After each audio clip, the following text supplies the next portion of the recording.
You are listening to KLRN Radio, where liberty and reason still reign. Most writers and radio show hosts know that to connect with your fans, you need to do more than just write books or record the latest podcasts. There are many different elements that go into forming an online platform, but there are also many hidden traps. To make matters worse, solid advice on how to survive the muddy waters is scarce. In the book Hidden Traps, I talk about some of the important issues of working with an online platform, highlighting traps that could put your physical or internet security at risk, or be harmful to your reputation. Are your social media posts just links with a few disjointed words, making you look like someone who can't complete a sentence? Did your new website cost you more than you anticipated? Are you leaking your personal contact details across the web without even knowing it? Then you need Hidden Traps. Hidden Traps is now available in paperback and ebook from a variety of retailers, including Amazon, Barnes & Noble, and Kobo. Visit blackwolfpublications.com for more details. Do you need a car? Been shopping only to be turned down because of bad credit, low credit, no credit, bankruptcy, or divorce? Guess what? Today's your lucky day, because now you can buy a car, truck, or SUV, just about any vehicle. It's true. Bad credit doesn't matter. No credit doesn't matter. Bankruptcy or divorce, it just doesn't matter. As a matter of fact, your job is your ticket to your new vehicle. We're Auto Credit Express, and we've helped thousands of people just like you. Antonio H. told us, great company, got me connected, and the day I went in, I drove off in the car I wanted. 100% worth your time. Need a car? Get started now and drive off as early as today. Just text FINANCE, FINANCE, to 357-911 right now to get started. That's FINANCE, FINANCE, to 357-911. Auto financing the easy way. Text FINANCE to 357-911. KLRN Radio has advertising rates available. We have rates to fit almost any budget. Contact us at advertising@klrnradio.com.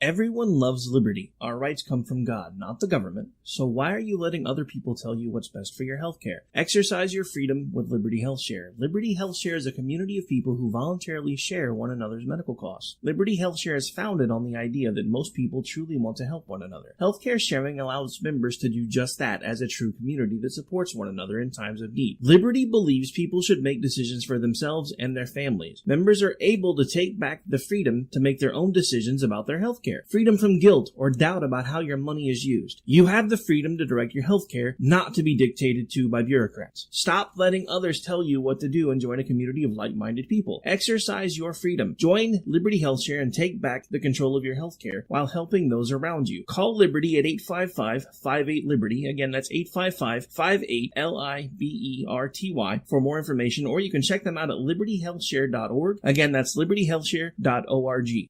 My son was in the Army back during Desert Storm, but even then he wanted an MBA. He looked at a dozen schools, but only one offered the online education and flexibility he needed while he was in a tent in Iraq. Grantham University. Turns out that Grantham's been delivering affordable, relevant college and advanced degrees for over 65 years. Heck, if they can deliver a quality education to a soldier in a tent overseas, think about the flexibility Grantham can offer you so you can earn your degree too. It doesn't matter how complicated or full your life is, if getting a degree is on your bucket list, you'll want to do what my son did. You'll want to call Grantham. Find out how easy it is to get started on your education so you can check that college degree off your bucket list. Call Grantham right now, 800-910-1370. That's 800-910-1370. Flexible, affordable, relevant. Call 800-910-1370. At St. Jude, a family never sees a bill at all. It's like the world has been lifted off of your shoulders. St. Jude Children's Research Hospital. Finding cures, saving children. Learn more at stjude.org. Sometimes riders feel lost, unsure why a passage may not be working. It takes another set of eyes to help us nurture our writing into full maturity. At Black Wolf Editorial Services, we strive to enable writers to develop and grow, offering manuscript critiques and line edits through a mentoring editorial style. We also offer assistance on generating a writer's bio for your websites. Black Wolf Editorial Services, nurturing your writing into maturity. For a full list of services, visit blackwolfeditorial.com. You're listening to the Spark Radio Network, internet radio like you've never heard before. Innovation, creativity, and imagination are all said to begin with a spark. So fasten your seatbelt and take the ride of your life and listen for the spark. You are listening to KLRN Radio, where liberty and reason still reign.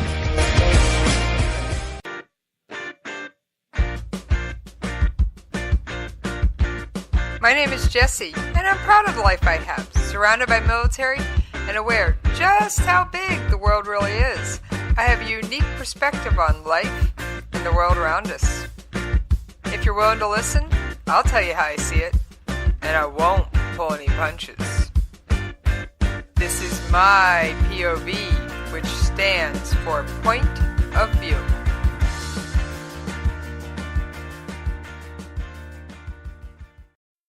All right, it's Jessie. How y'all doing tonight? Yes, I miss you when we're not talking. But wait. I'm not alone. I've got a special guest with me tonight. I've got someone who many on YouTube know as Matt Ward, or more appropriately, Lieutenant Matt Ward. How you doing tonight, Matt? I am doing fantastic, Jesse. Thank you for having me on the show. I'm super excited, ready to go. Well, I've been wanting to have you for a while. It just took some time to get our schedules to coincide. So, you went to boot camp, spent some time in college, and then decided to join ROTC, or what was the deal here? Because I know you went to boot camp first and spent some time in the reserves, not the Guard, the reserves, and there is a difference, before you became an officer. Yeah, so for those of you that don't know, I'm currently a second lieutenant right now in the Army Reserves. I did enlist back in early 2015, and so ROTC, if you're wondering if that was the original plan, it always was, because I knew I wanted to get that enlisted experience before becoming an officer. So before enlisting, I spoke with the ROTC recruiter guys and was like, hey, is there going to be a slot available for me here once I finish and come back and finish out school and everything? And they were like, yeah, you'll be okay. You should be good. So once I finished up all my training, went back, did ROTC, and am a newly commissioned second lieutenant as of this past May. So I'm really excited about that. But yeah, ROTC was it was a part of the plan from the beginning. But you wanted to spend some time on the enlisted side first. Why? Well, from some of the people that are an influence on me, I always take into account my elders and what advice that they can give me on how to succeed and how to do things the correct way. And there was so many people that said, it would probably be a smart idea to enlist, get a little bit of experience on that side of things to help you contextualize whenever you're a leader and actually leading the enlisted soldiers, because there's a good amount of officers who were never enlisted and they don't have that background. It's not, required to be a great officer or anything, but they don't have that background and understanding to know exactly what life is like as a private. And I knew because I wanted to be an officer in the reserves, I also wanted to get that enlisted experience in the Army Reserves so that I could better myself, make the best decisions possible. And for my short time now as being a lieutenant, I've definitely seen that that's helped, because I can see the specialists that are under me. I can see the privates that are under me, and I can, I understand some of the things that they're going through and everything. So, it's a good thing, in my opinion, to have that experience, to kind of know the other side. I think that was a smart move because, trust me, as an Army spouse, I've run into more than one officer who didn't have a clue when he'd say, well, just do this. That isn't something housing will do for me. Well, they do it for officers. They do it for officers. There is a difference. And it's still one of those things where some things are the same, some things are different. Now, you went from spending a short amount of time in the reserves as enlisted. How did you juggle? And you worked part-time while you were in college, or no? Yes, I had multiple jobs when I was in college. So you worked part-time in college. At least I know you do programming, computer programming. You worked as a programmer, I believe, part-time in college. You have a YouTube channel, which, yes, guilty, I watch even though I'm not trying to get into the military. I'm happy just being married to someone in the military. But you had you had your classes, your studies, your enlisted reserve commitment, and your ROTC stuff. How did you juggle all that? It was pretty difficult, I'm not going to lie. But for me, it's something that I felt like I had to do. With the whole YouTube thing, once I started that, I quickly realized that it was helping out a lot more people than I ever thought it was going to.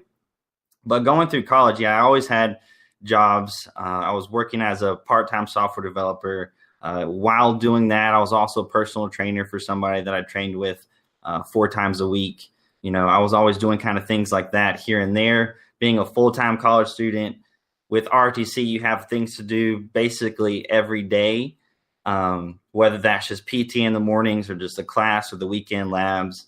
And then on top of that, my last year of college doing the whole YouTube thing, that adds a little bit extra. But for me, it's all things that I wanted to do. I want to be in college.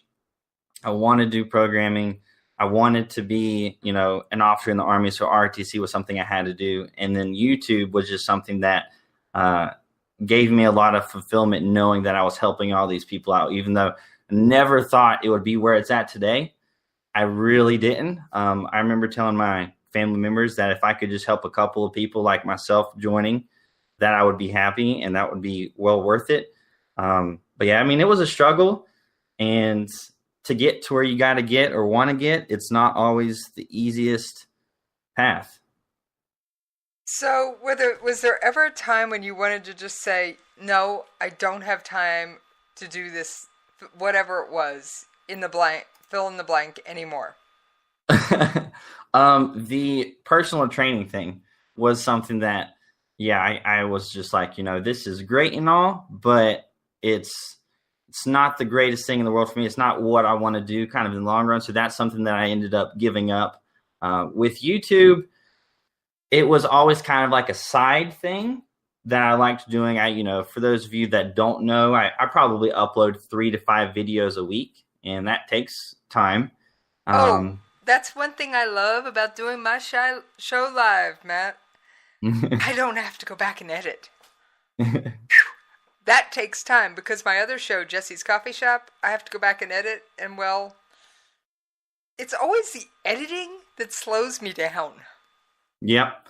It really is. The recording process is the easy part, really. It's the editing that takes a lot of time. But for me, it was always something that just kind of kept showing promise, just little by little by little.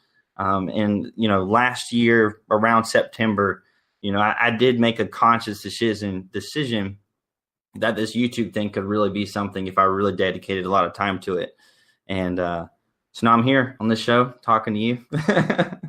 Well, in fact, your YouTube channel is how I found out about your commissioning ceremony. And I came to join you after the ceremony and got to meet you a little bit. It was a lot of when It really was. It was an amazing ceremony. How did it feel when when your brother sold you your first, when you basically First bought salute. your first salute. So that the whole commissioning ceremony thing in general was really crazy. You know, I had, spent years in college, and, when you commission as an officer, you have to get your 4-year degree and everything. But that having a 4-year degree did not mean nearly as much to me as becoming an officer in the Army. That meant a lot. And then my little brother, who is in the 82nd Airborne, he was my first salute, which is a tradition that you do as officers. You salute an enlisted soldier.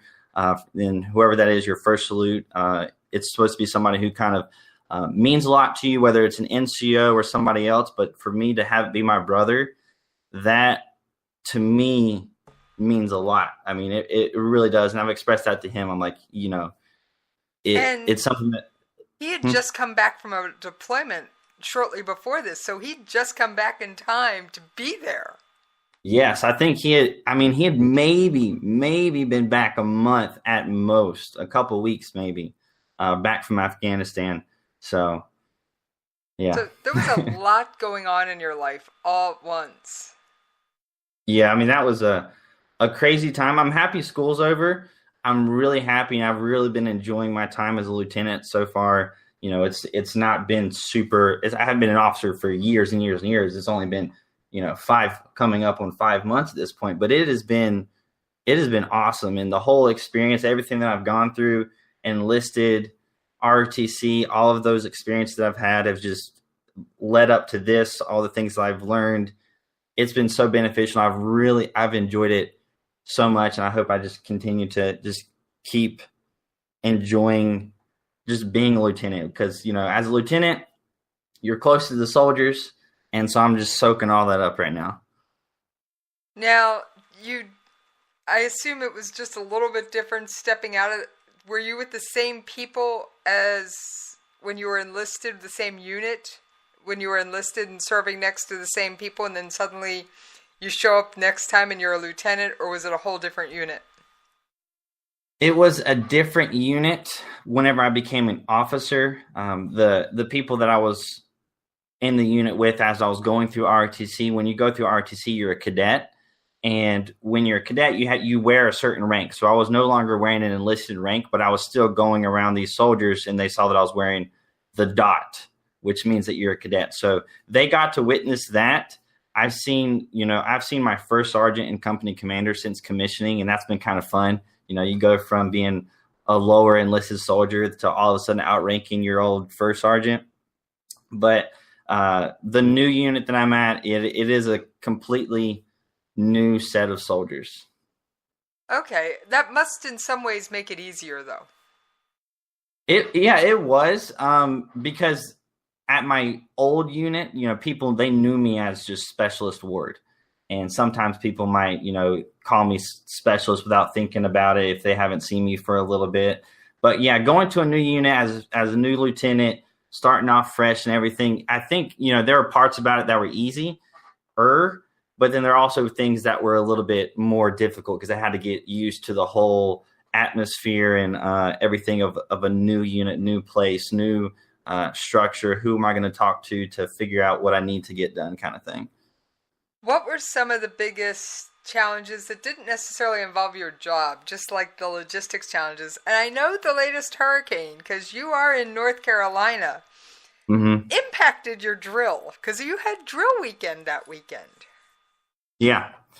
So for my drill, my unit that I'm in right now is not in North Carolina, so it affected me traveling out there. They did delay the drill just a couple of hours, because it hit, well before the Saturday or whatever. But, it did affect it a little bit.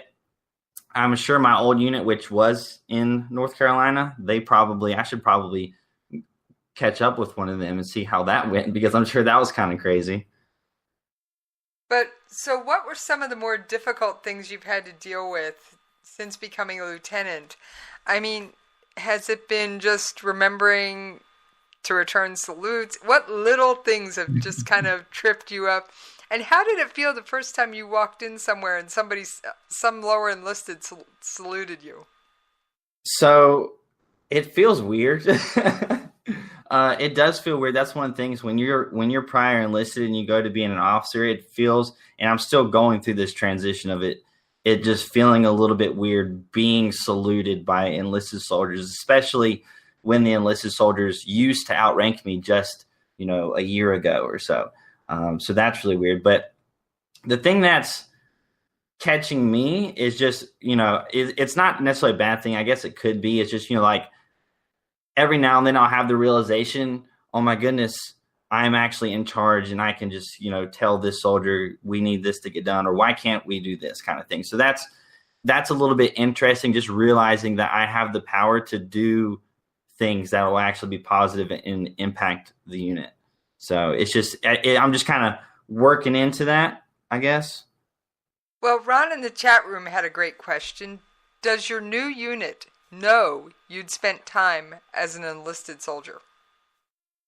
Some of them do and some of them don't. That's one of the things with being a new lieutenant. They just assume that you were not prior enlisted at all and you're just fresh out of either, ROTC or OCS or, fresh out of West Point or whatever way you commissioned. They just assume that. And then sometimes I'll get in a conversation with soldiers and they'll talk about something and I'll bring up, or somehow it'll come up in the conversation that used to be enlisted.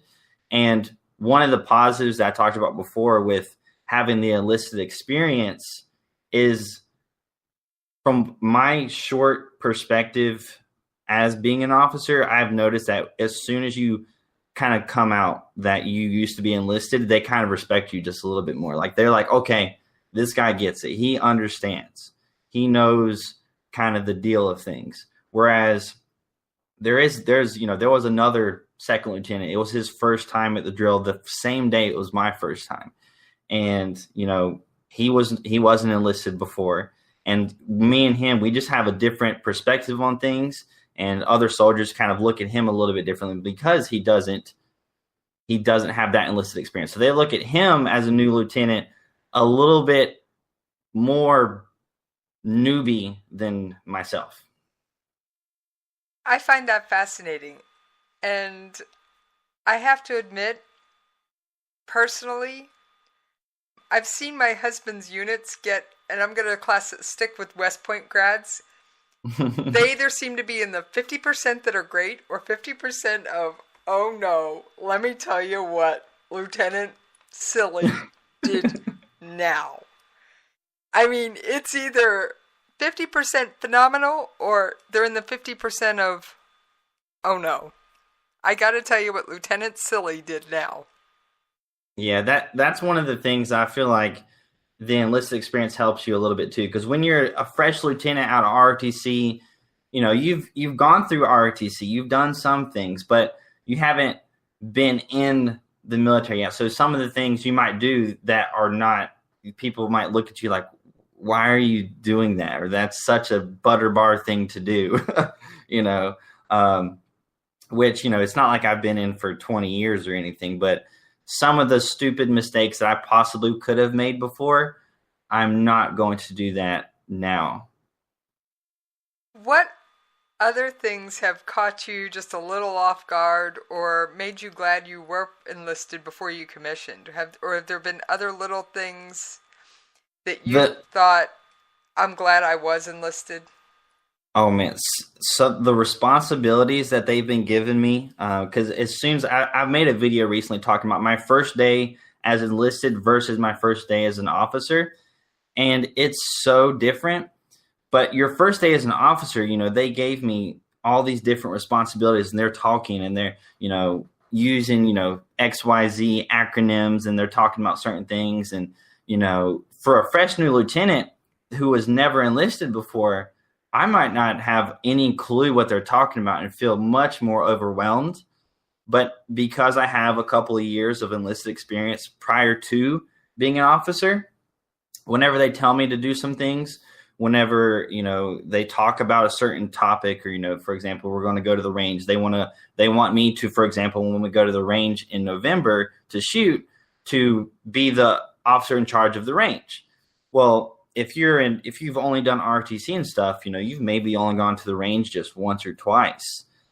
And I've gone several different times. So I know how it works. I've helped out at the range. So I know the process of kind of what goes into it a lot more than somebody who's just fresh out of ROTC, wasn't enlisted before. So some of the things that caught me by surprise is the amount of responsibilities that they throw on you, and then how much that just short period of enlisted time has helped me, comprehend and understand more of what I need to do.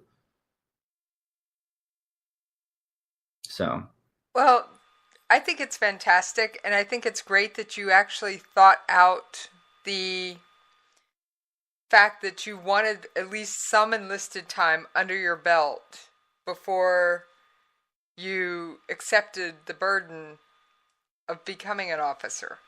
Now, are you planning on just doing the required, how many years are you required to do because of ROTC? 4. Are you going to do the required 4 and get out? Are you planning on doing more? I plan on doing 20 plus. So I enjoy the military so much. I enjoy the Army. I enjoy everything about it. I enjoy the reserves because it allows me to kind of do the best of both worlds with what I kind of want to do with my life. And that's what advice that I give to people. If they have multiple things that they're being torn at, but they still want to do the military, the reserves is something that's really great for that. But for me, I see no reason why I would ever get out before 20 to 25 years. It's great. I love being a part of the Army, just in general. I just love being a part of it. I love being a part of something bigger. I love being a part of this cause. I want to get deployed and I want to do something that's, beneficial. Just again, being a part of it is great. So if I were to get out after 4 years, I wouldn't be happy with that. Okay. I think it's great that you've decided to not just do your 4-year commitment, but stay basically as long as possible. Yeah. I mean, I feel like for me, if you do 20 years, you might as well do a couple more.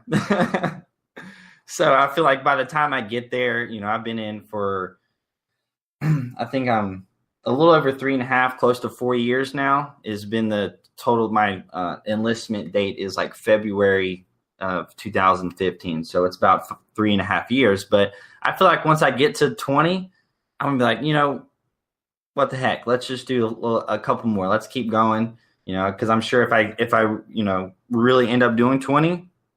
There's a reason for it, and the reason is I enjoy it. Well, that's great, and it's great that you, like you said, you're right now as a second lieutenant. I keep wanting to say first lieutenant. I know it's wrong. Second lieutenant, you said now's when you get your best chance to interact directly with the soldiers, because with every rank, you'll get further and further away. Yep. Yeah, that's how it works. That's one of the reasons why some people don't want to be officers, because they want to have the interaction with soldiers, because it's great having, interacting with soldiers is one of the great things about the military. And once you kind of reach past captain, so when you make it to the 04, you start really kind of distancing yourself from the soldiers. So for me, for the next 4 years is really my time to understand how to interact with soldiers, be an actual good leader on the ground.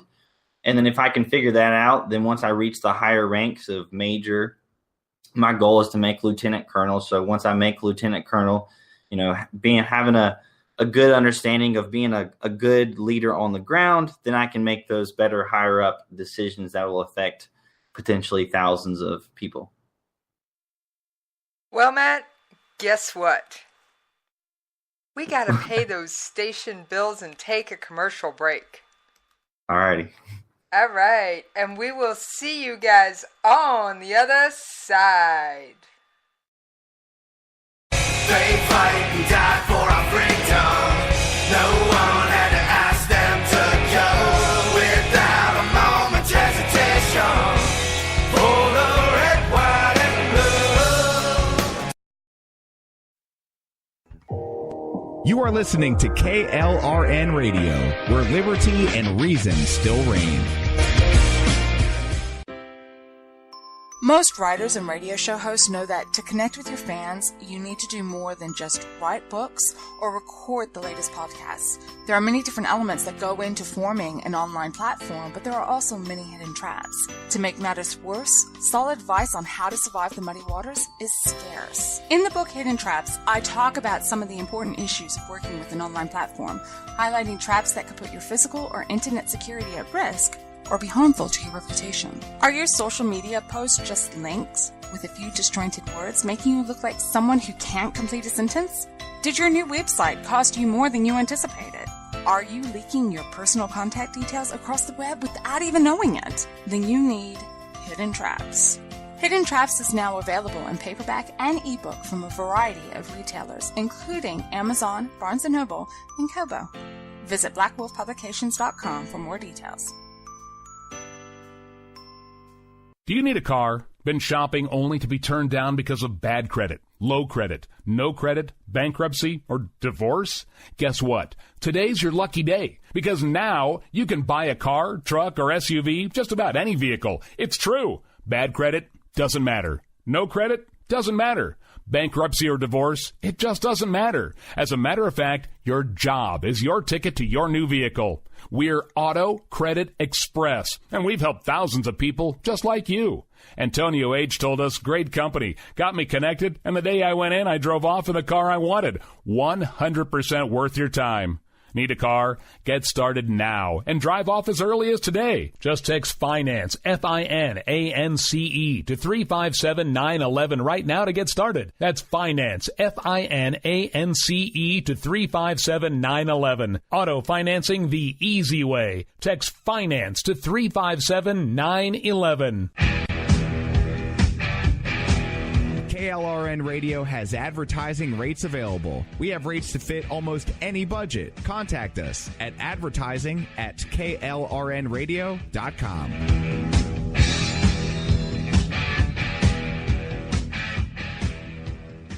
Everyone loves liberty. Our rights come from God, not the government. So why are you letting other people tell you what's best for your healthcare? Exercise your freedom with Liberty Health Share. Liberty Health Share is a community of people who voluntarily share one another's medical costs. Liberty Health Share is founded on the idea that most people truly want to help one another. Healthcare sharing allows members to do just that as a true community that supports one another in times of need. Liberty believes people should make decisions for themselves and their families. Members are able to take back the freedom to make their own decisions about their healthcare. Freedom from guilt or doubt about how your money is used. You have the freedom to direct your health care, not to be dictated to by bureaucrats. Stop letting others tell you what to do and join a community of like-minded people. Exercise your freedom. Join Liberty Health Share and take back the control of your health care while helping those around you. Call Liberty at 855-58-LIBERTY. Again, that's 855-58-LIBERTY for more information, or you can check them out at libertyhealthshare.org. Again, that's libertyhealthshare.org.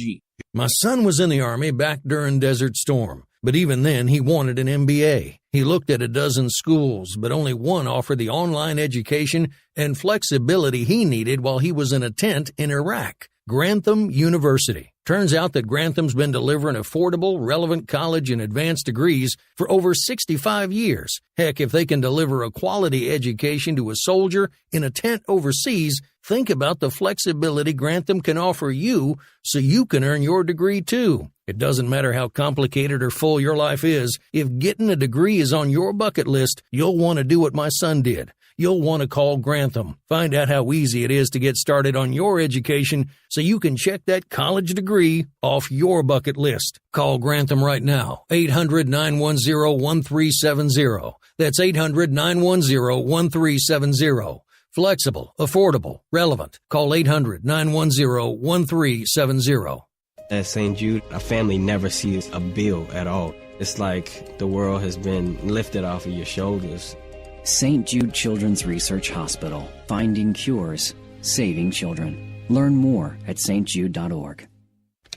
Sometimes writers feel lost, unsure why a passage may not be working. It takes another set of eyes to help us nurture our writing into full maturity. At Black Wolf Editorial Services, we strive to enable writers to develop and grow, offering manuscript critiques and line edits through a mentoring editorial style.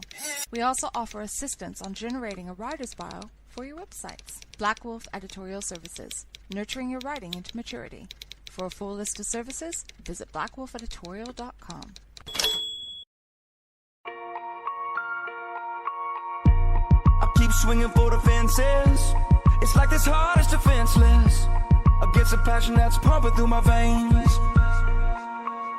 Blood, sweat, tears, it's a calling. And if I can't walk, then I'm crawling. It might flicker, but they can't kill the flame. All right. Thank y'all for hanging in there with us while we paid those radio station bills. And yes, I've been breaking my shows up a little bit more, but tonight I was going to make it nice and easy on Lieutenant Matt Ward. All right. Matt, we had a question in chat. What kind of unit were you part of? And you gave me the real quick answer of civil affairs off air, but so why don't you explain what kind of unit you're part of and what is civil affairs? Okay. So pretty basically civil affairs, what we do is we kind of deploy in smaller teams. And what happens is whenever either just conventional forces or special forces go into an area, and if they're doing anything, what civil affairs does is we kind of work with the civilian population, the civilian military, to figure out what kind of things that they need, if anything's happening on the civilian side of whatever nation we're in. So like if a local village needed a water well? Yeah, things like that. So working with local officials, local military to make sure that we're not causing as much trouble. We're making the things a lot more smooth, right? So that's kind of our job. So you're the PR people handing out the lollipops and authorizing the engineers to dig a well. I don't know about lollipops, but yeah, so we're trying to just make things smooth for their civilians in the area that our current military is in. So. Okay, that makes sense. Now, you specifically, you're a signal officer, so will you always be civil affairs, or can you go to any unit? I can basically go to any unit because I'm a signal officer. That's kind of highly sought after across the Army in general because, I'm in charge of communications and you've got to communicate. That's super important whenever it comes to anything military related. If there's no communication, then you're just a no-go on any mission, operation, whatever. But for me, I don't have to stay here. What'll happen more than likely is I'll spend my staff position time here. So as a lieutenant, you got to have a staff position and you have to be a platoon leader. I'll probably end up just finishing my staff position at this current unit, and then they'll end up transferring me to another unit, and it could be any kind of unit. Just could be any kind of unit. It could be, I could go back to a transportation unit like I was at before. I could go back to any kind of artillery unit, just anything, because signal, everybody needs signal. Everybody needs signal officers. So when you were mentioning you've got to communicate, I can't tell you how many times I've heard that one person won't know what the other person's doing. It's one of those things that communication is kind of that connective tissue that puts everybody on the same page. I've also heard many a joke. When are Army orders going to be issued to Facebook because nobody's paying attention to their email anymore? One of the things with the military is we have our own private military .mil emails, and so many people are so used to checking their civilian emails that sometimes they might forget to check their military email. But yeah, communication is super important. Planning in the military, a lot of people think from maybe watching things on movies and things that there's not that much planning that is involved in the military, when in reality there is a boatload of planning that is involved. And some of it will require communication during the mission and, communicating on the move with things with so many different moving parts. And if let's say you're communicating via radios and radio comms goes down, and something's supposed to happen, maybe you're supposed to get a signal. If you don't get that signal, or your communication is down, like you're kind of, lost. You don't really know what to do because, when you're dealing with the military, in a lot of situations, you're dealing with life and death, and you don't want to make the wrong decision if you don't have communication. So it is extremely, extremely important. Well, I've seen a lot of times where, platoon sergeant will approve something, and then first sergeant will say something different, and then captain has a third answer, and I'm going, oh no, here we go again. The right hand doesn't know what the left hand's doing, and never mind the monkey in the middle. Yeah, that could come from just improper planning of whoever's in charge of a certain thing. So in the military, you'll have NCO ICs and OICs. So you got an officer in charge and you have an NCO in charge. And whatever mission it is, whatever task you're trying to accomplish, you've got one or two people in charge. Pretty much, if you have an NCO IC and OIC, the officer is actually the one in charge, and the NCO is kind of carrying things out. But yeah, if there's any situation like that, which I've kind of came across, it's usually just because people haven't planned properly. They haven't really thought out every situation. They've just said, all right, we're going to just walk somewhere. But, it's like, how are we going to get there? What kind of path are we going to take? So a lot of that confusion could just come from, bad planning. Well, I've also been an FRG leader, which is technically the captain's program, but they don't have time to do the fundraisers, do the sales, plan out the meetings. So that's been my job. And what I love is when I tell the captain one thing, first sergeant puts out something different, platoon leader puts out something different, and my husband gets confused and says something else even completely different. And so I've seen it firsthand on more than one occasion. Because most spouses aren't that involved in the day-to-day what's going on in the unit, but when you're an FRG leader and they're getting ready for a deployment or they just got back from a deployment, there's a lot of work to do. And yes, I've been through a deployment, the getting ready for it, the during, the getting back, holiday parties, balls. I've been through all of it as an FRG leader, so it's been fun. But when you say communication is key, it's not just getting in that radio signal. I wish more people understood that you really need to talk to each other. Because I would say one thing to the captain. The first sergeant didn't care about FRG, so he'd never check with the captain to find out what's going on. So I literally had gotten to the point, the captain and I would come up with a plan. I would literally take an index card, write the 3 or 4 details the first sergeant needed on an index card, and either hand it to him or throw it under his office door. He always got them, and I was the only one that did that kind of thing. Hey, I can get away with it. I don't wear green. Whatever gets the job done. I don't wear green. I can get away with just sliding something under his door. That's true. What's he going to do to me? Tell me not to?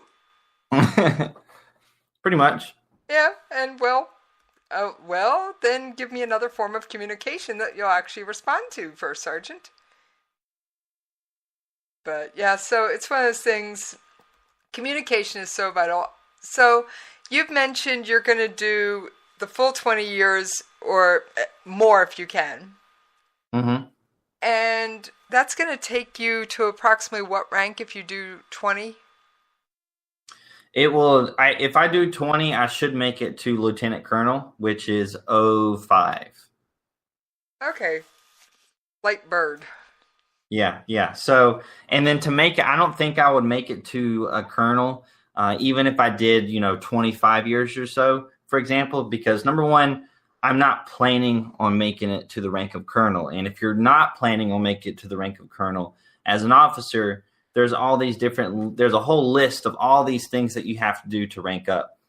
If you want to be a colonel, it's like an additional just list of all these things that you have to do, but you don't have to do it if you're not going to be a colonel. You got a couple additional years of, being battalion staff, a couple additional years of doing this, that, and the other. And if you just want to make it to lieutenant colonel, which you should do, I believe the average time to make it to lieutenant colonel is 17 years. For me, I was enlisted basically for 3 years prior, so I should hit lieutenant colonel on my 20th year. And then in order to retire as a lieutenant colonel, I would have to do a couple extra years, because you can't, in the Army, you can't just get promoted and then retire the next day at that rank. But yeah, to be colonel, it takes a lot more dedication. Like whenever you join, you're like, I want to be a colonel. So what are some of the things you have to do to rank up? As officers, most of it is, or a lot of the requirements are different staff positions, leadership positions. To make it to a captain, I think I might have previously said this, but you have to have one company or battalion staff position.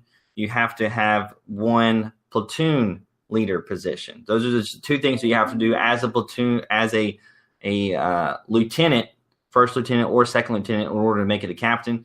Then there's different courses that you have to go to, kind of like the enlisted soldiers have to do, which would be like BLC, ALC. But for officers, if I want to be a captain, you got to go to captain's career course, which sometimes can be like 10 months to a year. So it's a lot of training.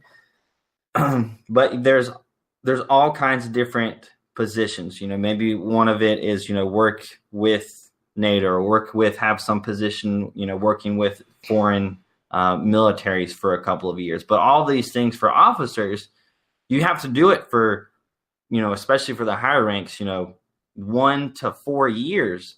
And when you add up multiple of those at a time, it can be a lot. And then whenever you take into account, there's basically peer reviews, and you have basically your boss and your boss's boss will write a review essentially of you as a soldier, you as an officer, and they're going to grade you. They're going to grade you from, if they're grading 10 people, they're going to rank you from 1st to 10th. And if you don't make that top percentage, the top 1/3 of that, then you're probably not going to ever rank up.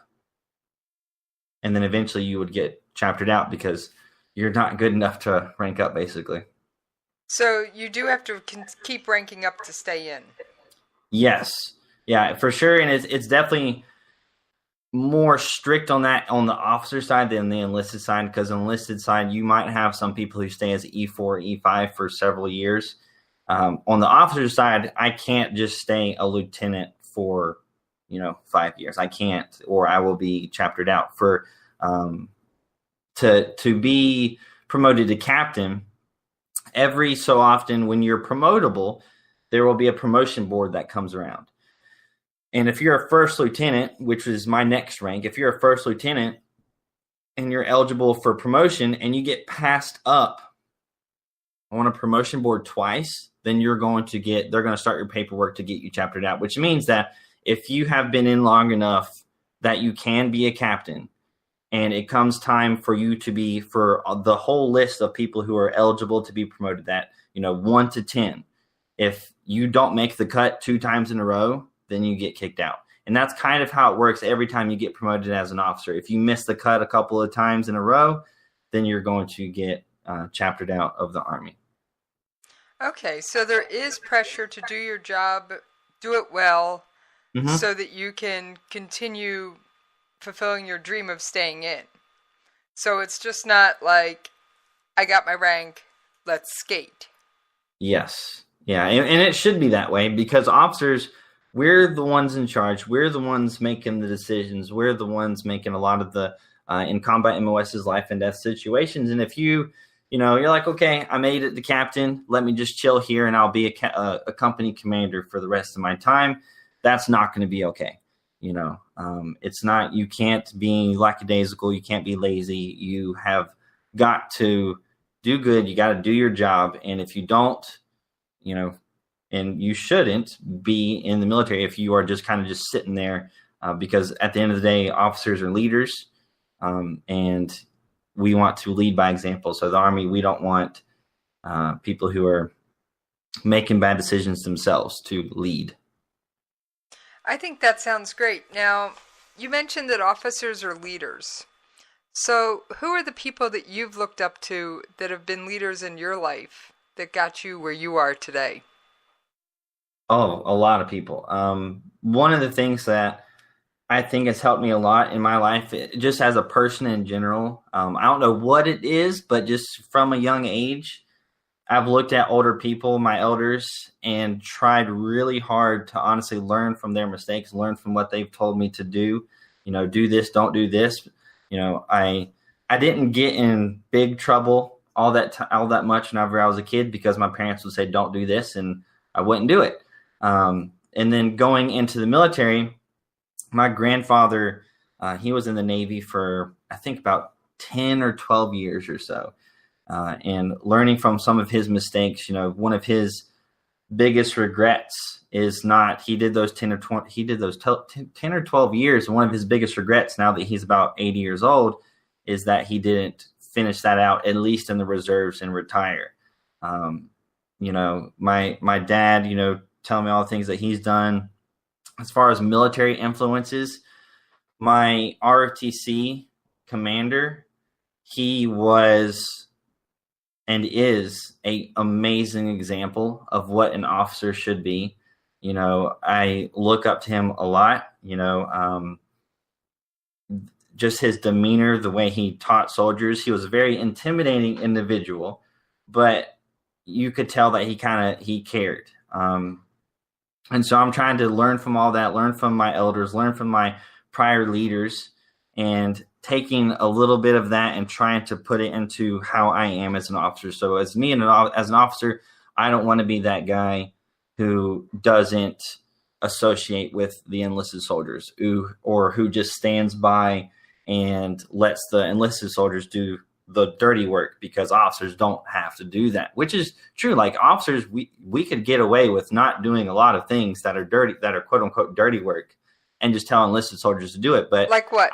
What's an example of the dirty work you could get out of if you wanted to? A lot of things. But I mean, for example, PMCSing Humvees and vehicles, checking Humvees and vehicles, and making sure that they are serviceable, that we can drive them and all that stuff. A lot of times you don't see officers out there actually hands on the Humvees checking. And, just simple things like that, you can see that an officer cares. And for the civilians listening, PMCS is routine maintenance. Yes. Sorry. That's okay. Yes. Yeah, so it's just PMCSing is essentially just making sure that the Humvee is okay to drive, that it doesn't need any additional work or just doesn't have any expired parts or anything. But, just things like another basic thing. I remember going out to the field, and this was whenever I was a cadet. I remember going out to the field, and we were setting up tents, these huge Army tents. And I remember we're putting it up and everything. I was a cadet, so, I still felt like I was enlisted and everything, and I still almost do. And I remember just looking around, and I was like, essentially, all the officers were kind of just standing to the side while all the enlisted soldiers were putting up the tents. I don't want that to be me as an officer. I don't want to just stand by and watch them do it when I could clearly help out. I personally think that is a fantastic way to be. And I think it actually boosts morale when officers, for lack of a better term, get their hands dirty and aren't afraid to do a police call, PMCS a vehicle, help put up a tent, whatever. Mm-hmm. And police call, for those of you, again, my civilian listeners, because I know most of you are, pick up the trash hanging around. Yeah. Yeah, I mean, it doesn't take that much, because, I mean, a lot of times, from the enlisted perspective, a lot of enlisted soldiers don't understand that officers, you really do a lot of planning. You really have a lot of stuff on your plate to do. And, if as an officer, if I have things that are super important that I need to do, then I don't have to kind of do that thing, because that would be taking time away from my actual job. But the thing is if I don't have anything better to do and I can help, then I will, because it definitely does boost morale. It allows enlisted soldiers to be like, wow, I really respect that officer over there. I think even if you can always say, I've got to be at a meeting in 20 minutes. Let me take 5 minutes and help them with this, and then I'll move on. Mm-hmm. I still think, personally, it would boost morale. It's true, for sure. It's just the small things as officers, because for leaders, I think a part, I can't quote it word for word, but basically the Army definition of a leader is somebody who can inspire, right? And it doesn't take a ton always to inspire. You don't have to be going on these motivational speeches and stuff, but you just have to kind of show that you care, show that you're in it with the soldiers, and that will inspire the soldiers to follow your lead. Well, I like that definition. Now, we are down to about the last 5 minutes. So, I'm going to let you give your social media contact information because I'm not even going to try and give it all out. All right. So, yeah, that went by really fast. I had a great time.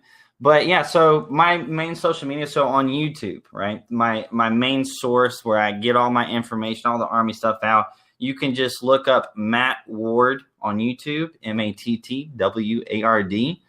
And then on Instagram and Snapchat, it's more kind of like a personal thing for me that I just kind of upload, information. Sometimes I might put things out military related, but on both of those sites, you can look me up, Ward M89. So it'd be my last name, first initial, 89. And then if you happen to have a Twitter, my Twitter is Matt_Ward193. And those are my socials where I hang out and talk to people. If anybody listening to this right now, if you happen to be thinking about joining the military, whether it's the Army, the Navy, the Air Force, Marines, any branch of the military, you can feel free to send me a message, a DM, or anything, and I'll try my best to get back to you. That's one of the things that I love doing is answering people's questions and getting back to future members of our armed forces. And your youngest brother did something amazing this weekend, or this past summer. Yeah. So this past summer, my youngest brother, I actually have 4 brothers and 3 sisters. 2 of my brothers happen to be in the Army now. One, like I said, was in the 82nd Airborne, and the other one, my youngest brother, I'm super proud of him, is he just graduated from basic training. And he did exceptionally well. He was selected as the best soldier in the company and everything. And he, I think, had the second highest PT score.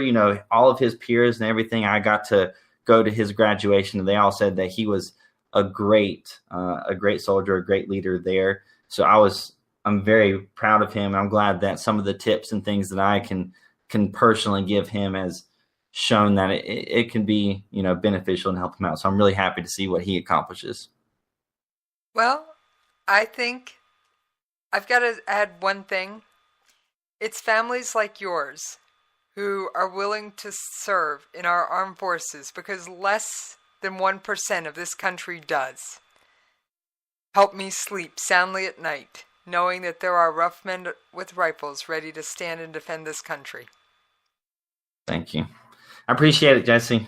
Oh, well, you've been a fantastic guest. And you guys can follow me on Twitter at Radio Host Jesse. And on that note, folks, we're gone.